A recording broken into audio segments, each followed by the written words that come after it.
Moving on now, after almost 12 weeks of uncertainty, President of the People's Democratic Party, Mehbooba Mufti, will take oath as the first woman Chief Minister of Jammu and Kashmir today.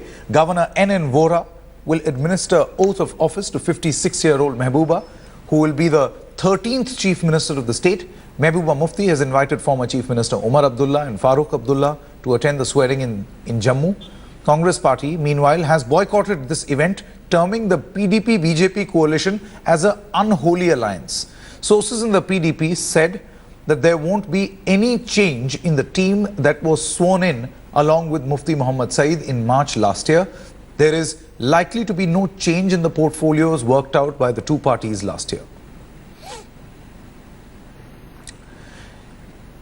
Let's now go across to Shujaul Haq, who joins us live from right outside the venue where the swearing-in ceremony will take place, and Javed Ansari, our executive editor, joins us here in the studio. Shuja, let me first come across to you.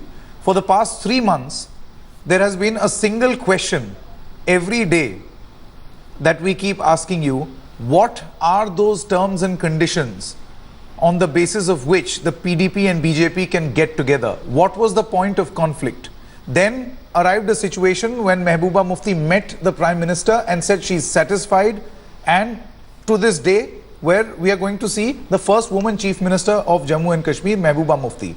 Do we now know what were the terms and conditions, or what are the arrangements?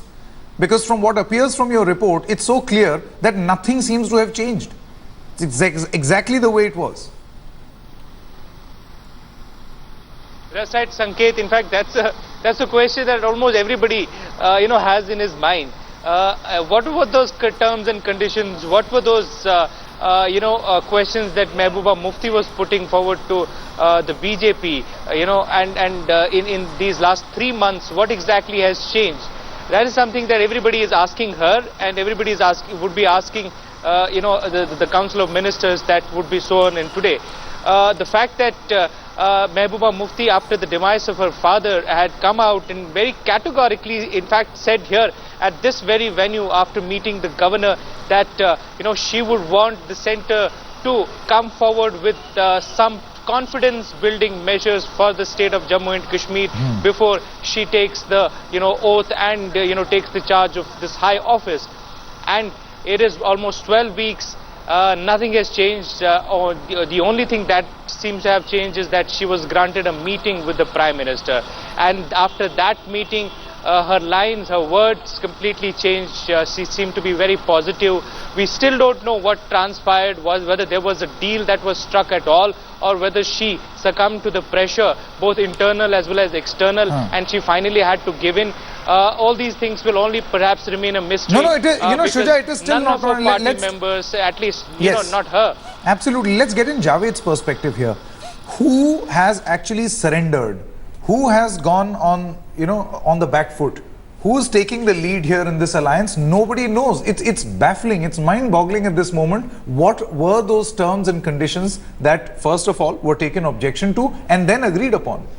Look, Sanket, the fact is that both sides compromised. The fact is that Mehbooba Mufti is the one who raised the stakes earlier and then backed down. So as far as your question of who backed down, it's Mehbooba who backed down. Okay. If she had to align with them without changing a word of the terms of agreement, then what was the hitch? Why hold it up for so many weeks? Absolutely. Earlier we were told it's a matter of days because she's in mourning. The mourning period got over long ago. She still continued. So to what end, what has she achieved by this saber rattling?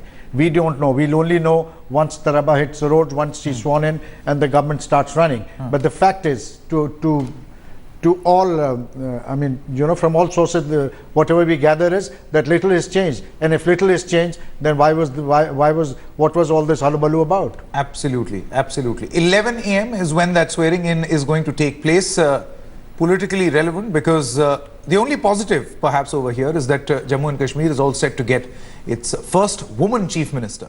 Okay, we're getting in news that the Delhi Chief Minister Arvind Kejriwal did attend the NIA officers' last rites, and when he did arrive, the locals started demanding compensation. We are also getting to... Footwork correct? Hi, this is Kohli very, very, very Maintain this, huh? this is Kohli, very good.